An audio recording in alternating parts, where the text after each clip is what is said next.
ને જવાનો અધિકાર હોવો જોઈએ. તો ચારે તરફની દિવાલવાળા રૂમમાં પૂરી દેવો, પછી દ્વાર પાસે બંદૂકધારી માણસો મૂકવા, ધમકી આપવી કે જો તું બહાર નીકળવાનો પ્રયત્ન કરીશ તો તને ઉડાડી દેશે. તો આ કલમ નીચે ગુનો બને છે. આપણે અટકાયત વિશે જોયું. હવે આપણે નવો એક મુદ્દો છે કે જ્યારે ગુનો કરવા માટે ફોર્સ વાપરવો પડે છે. તો ફોર્સની પણ વ્યાખ્યા આપી છે કે વોટ ઇઝ ફોર્સ. ફોર્સ એટલે બળ. A person is said to use force to another if he causes motion, change of motion or cessation of motion in one of the three ways. ત્રણ રીતે બતાવે એ રીતે કોઈ પણ વ્યક્તિ શું કરે, a person is said to use force to another if he causes motion. એ ગતિમાન કરે એટલે કોઈ વસ્તુ પડી રહેલી હોય એમાં ગતિ મૂકે, ચાલતું કરે. અથવા ચેન્જ ઓફ મોશન, ગતિમાં ફેરફાર કરે, ધીમું કરે અથવા ફાસ્ટ કરે. ઓર સેસેશન એટલે ગતિ અટકાવે. જો આ ત્રણ રીતે કરેલી હોય તો આ ફોર્સ કહી શકાય. તો ત્રણ રસ્તાઓ બતાવ્યા.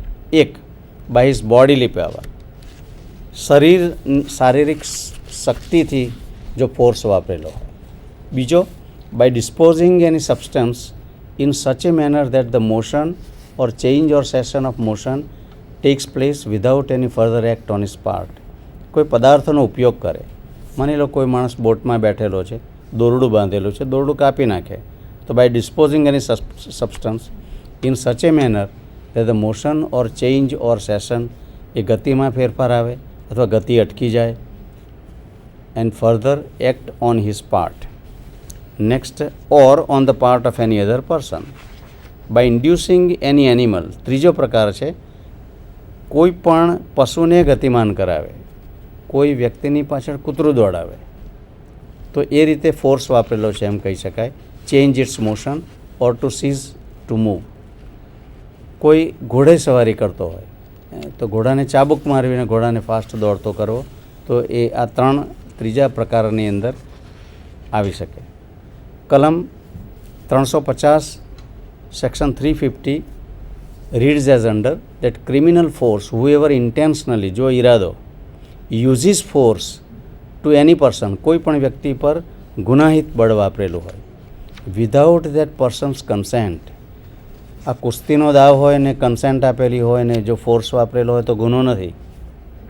એટલા માટે ક્રિમિનલ ફોર્સમાં whoever intentionally, ઈરાદાપૂર્વક uses force to any person, બીજી કોઈ વ્યક્તિ પર તેનો ફોર્સ વાપરે વિધાઉટ દેટ પર્સન્સ કન્સેન્ટ, એ વ્યક્તિની સંમતિ સિના, in order to committing of any offence or intending by use of such force he will cause injury. એને ખબર છે કે હું જે બળ વાપરું છું તેનાથી ઈજા થશે, ઇન્જરી, ફિયર, ભય ઉત્પન્ન થશે, ઓર એનોયન્સ to the person to whom the force is used is said to use criminal force to that person. આ માણસ બળ એ રીતે વાપરે છે કે એને ખબર છે કે આના કારણે તેને ઇન્જરી થશે. હવે ઇન્જરી આપણે સેક્શન 43 જોઈ ગયા. Injury on the body, injury on the mind, injury on the reputation. અને એનોયન્સ એટલે ત્રાસ આપે. દાખલા તરીકે નદીમાં હોડી હોય અને હોડી દોરડા સાથે બાંધેલી હોય અને દોરડું તોડી નાખે, જેના કારણે ભયમાં મુકાઈ જાય જે વ્યક્તિ ભોગ બનનાર છે તે. અથવા કોઈ રથમાં જતું હોય, એ રથના ઘોડાને ચાબુક મારી રથને ફાસ્ટ દોડાવે. કોઈ પાલખીમાં જતું હોય અને પાલખી જતી રોકે એટલે સેસેશન ઓફ મૂવમેન્ટ, એ જે ગતિ છે એ ગતિને રોકેલી છે તો પણ આ કલમ આવે. કોઈ કૂતરાને કોઈ વ્યક્તિની પાછળ ભગાડે, તરાપ મારવા માટે ઉશ્કેરે અથવા ડરપોક, તો આ પ્રકારનો ગુનો બને.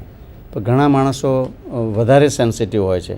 ડરપોક વ્યક્તિ હોય અને વધારે ભય લાગતો હોય, વધારે લાગણીશીલ હોય, તો એ સંજોગોમાં અદાલત ત્રાસ, જે સામાન્ય માણસ, સરેરાશ માણસ હોય, રિઝનેબલ મેન હોય, એ શું કરે એ જ લક્ષ્યમાં રાખે છે. હવે એસોલ્ટ એટલે હુમલો. whoever makes any gesture or any preparation intending or knowing it to be likely that such gesture or preparation will cause any person present apprehend that he who makes that gesture or preparation is about to use criminal force to that person is said to commit an assault. I will go fast now. I want to complete some more portions.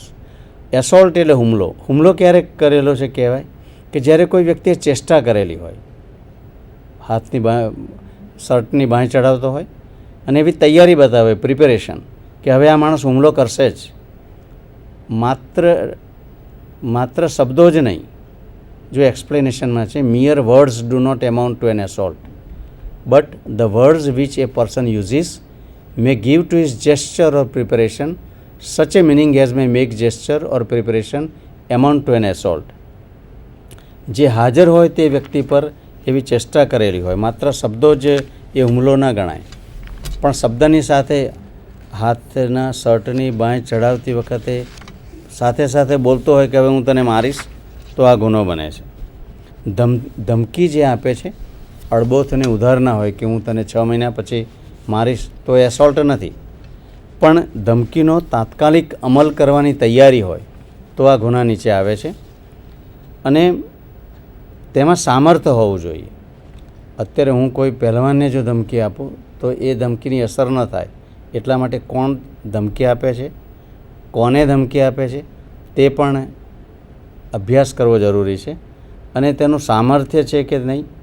ભવિષ્યમાં ઈજા પહોંચાડવાની ધમકી હોય તો તેને હુમલો ના કહેવાય. ધમકી આપનારના મન પર શું અસર છે તે અગત્યનું છે. ખાલી પિસ્તોલ હોય, મને ખબર હોય કે ખાલી છે, પણ સામેની વ્યક્તિને શું અસર થાય છે એ વધારે અગત્યનું છે. દાખલા તરીકે કોઈ કૂતરાને બાંધેલો હોય તેને છોડવા માટેની તૈયારી બતાવી હોય, અથવા હું તને મારીશ એમ કહેતા કહેતા લાકડી ઉગામેલી હોય, ચાકુ બતાવવાની સાથે સાથે ચાકુ મારવાની તૈયારી કરેલી હોય, તો આ ગુના નીચે આવે છે. 354માં એસોલ્ટ છે, હુમલો. પણ કેવો હુમલો છે? Assault or criminal force to woman with intent to outrage her મોડેસ્ટી.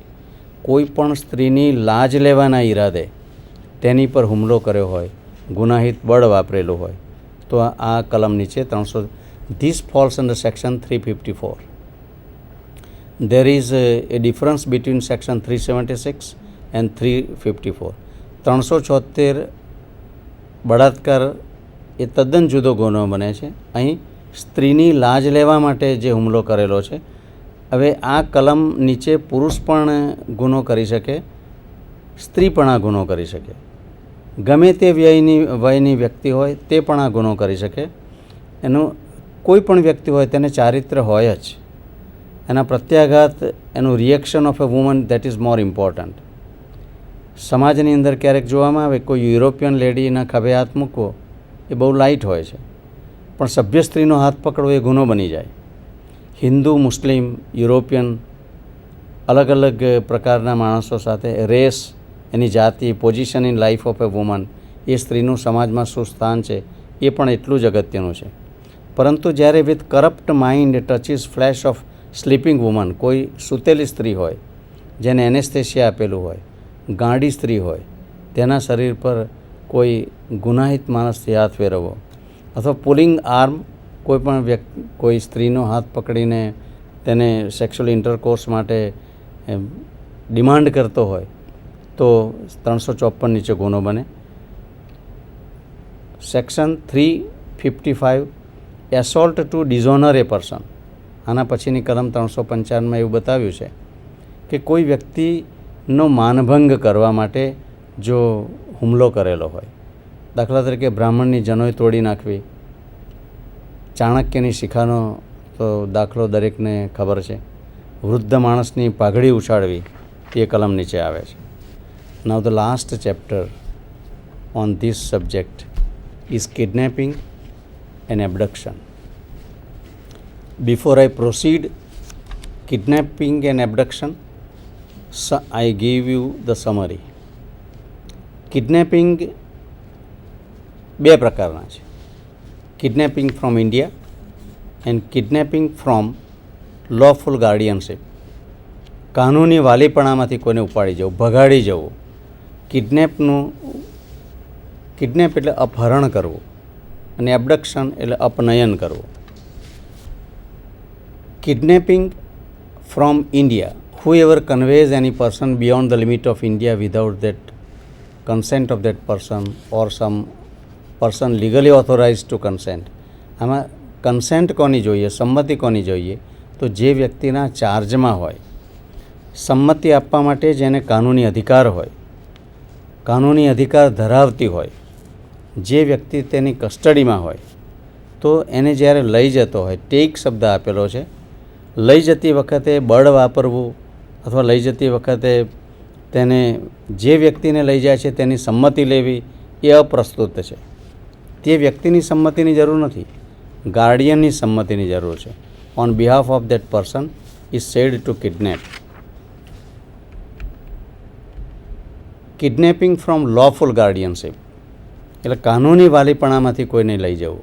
whoever takes or entice any minor under 16 years of age if male or under 18 years of age if a female or any person of unsound mind out of the keeping of the unlawful guardian of such minor or person of unsound mind without the consent of such guardian is said to kidnap such minor or person from lawful guardianship. હંમેશા યાદ રાખજો, kidnapping માઇનોરનું જ હોય જ્યારે એબડક્શન મેજરનું હોય. એ માટે Indian penal કોડમાં ઉંમર બતાવી છે. કિડનેપિંગ ફ્રોમ લોફુલ ગાર્ડિયનશીપ કાનૂની વાલીપણામાંથી, વાલીની સંભાળમાંથી કોઈ લઈ ગયો હોય, વાલીને જેનો હવાલો સોંપ્યો હોય તે વ્યક્તિ પાસેથી લઈ ગયો હોય. એક સવાલ પૂછીએ કે 15 વર્ષનો છોકરો એ 16 વર્ષની છોકરીને ભગાડીને લઈ ગયો હોય, અથવા 16 વર્ષની છોકરી એમ કહ્યું હોય કે ચાલો ભાગી જઈએ, તો તેની સામે કિડનેપનો ગુનો બને? તો જો વ્યાખ્યાની શરૂઆત કેવી રીતે છે, whoever એટલે કોઈ પણ, એ 15 વર્ષનો હોય કે 50 વર્ષનો હોય, તો વ્યક્તિ whoever કોઈ પણ વ્યક્તિ વિશે એ વાપરી શકાય. whoever takes જો એને લઈ જવી છે, or entices લલચાવે એની માઇનોર. હવે માઇનોર કોને ગણીશું? Under 16 years of age if a male, જો પુરુષ હોય તો 16 વર્ષ અને સ્ત્રી હોય તો 18 વર્ષ. આટલું યાદ રાખવાનું છે. કિડનેપનો ગુનો ક્યારે બને? In the case of male the boy should be of the year 16 years and in the case of lady the lady should be of 18 years if female or any person. હવે કિડનેપમાં અનસાઉન્ડ માઇન્ડ પણ આવી જાય છે. મગજની અસ્થિર વ્યક્તિ હોય તો અનસાઉન્ડ માઇન્ડ હોય, out of the keeping of the lawful guardianship of such minor.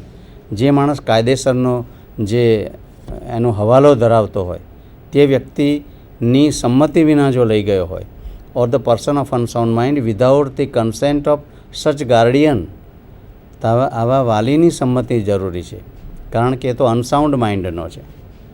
The girl below 16, the girl below 18 is a minor. અને let us see the girl. Any minor under 16 years of age if a male or under 18 years of age if female. કાયદો એવું માની લે છે કે the girl below 18 years of age is not fit to give consent. અને જો એને સંમતિ આપી હોય તો her consent is no consent in the eye of law. કાયદાની નજરમાં તેને સંમતિ કહી જ ના શકાય અને સંમતિ તેના વાલીની જ જોઈએ છે. એક્સપ્લેનેશન જોઈએ તો લોફુલ ગાર્ડિયન કોને કહીશું?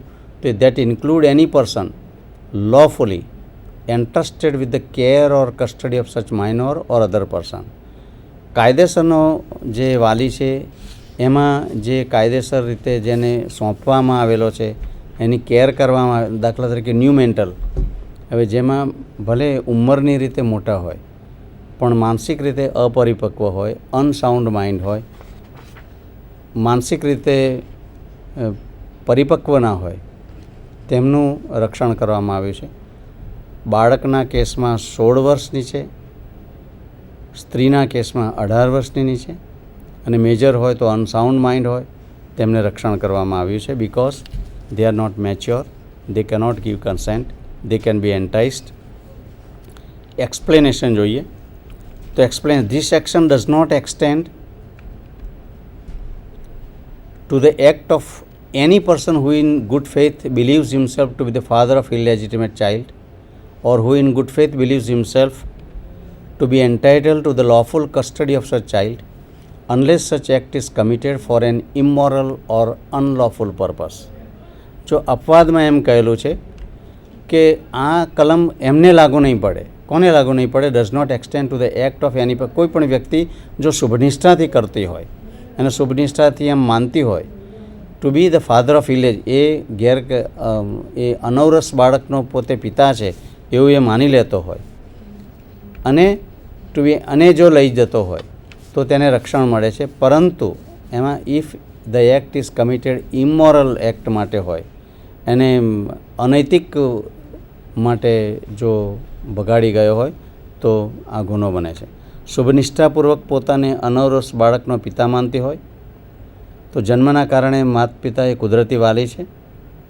આ બાબતમાં જન્મકુંડળી અથવા જન્મ તારીખ એક અગત્યની વસ્તુ બની જાય છે. અપહરણ કરવું એ જ ગુનો છે. Kidnap itself is an offence અને તે દરેક તબક્કે એ પૂરો બને છે. એમાં ઈરાદો મહત્ત્વનો નથી. જ્યારે એબડક્શન એટલે મોટી વ્યક્તિ, મેજર પુખ્ત વયની વ્યક્તિને જ્યારે ડિસીટફુલી કોઈ અમુક સ્થળેથી લઈ ગયો હોય, લઈ જવાની ફરજ પડેલ હોય, કોઈ પણ પ્રકારે લઈ ગયો હોય, છેતરપિંડી કરેલી હોય, લલચાવેલી હોય, હુએવર બાય ફોર્સ બળ વાપરેલું હોય, કમ્પેલ એને મજબૂર કરેલી હોય બળજબરીપૂર્વક, ઓર બાય એની ડિસીટફુલ છેતરપિંડી કરેલી હોય, include any person to go from any place is said to abduct that person. Kidnapping or maiming a minor for the purpose of begging, એટલે ભીખ મંગાવવા માટે અપંગ બનાવેલું હોય. અને આ જે કલમ છે 1959માં ઉમેરવામાં આવી છે. 364 કહે છે kidnapping or abducting in order to murder, કોઈનો મર્ડર કરવા માટે, ખૂન કરવા માટે કિડનેપ કરેલું હોય તો કલમ 364 નીચેની જોગવાઈ પ્રમાણે સજા થાય. કિડનેપિંગ 365, કિડનેપિંગ એબડક્ટિંગ હવે બંને આવ્યું, માઇનોર હોય અથવા મેજર હોય. Kidnapping or abducting with intent secretly and wrongfully to confine any person, ગુપ્ત રીતે સદોષ અટકાયતમાં રાખેલો હોય તો કલમ 365. And last section 366, kidnapping abducting or inducing woman, કોઈ પણ સ્ત્રીને જો કિડનેપ કરેલી હોય, એબડક્ટ કરેલી હોય તો કમ્પેલ હર ટુ, લગ્ન કરવા માટે જો તેને ભગાડી ગયા હોય. ઈરાદો શું છે? ઇન્ટેન એન્ડ નોલેજ બંને એલિમેન્ટ છે. અગેન્સ્ટ હર વિલ, તેની ઈચ્છા વિરુદ્ધ.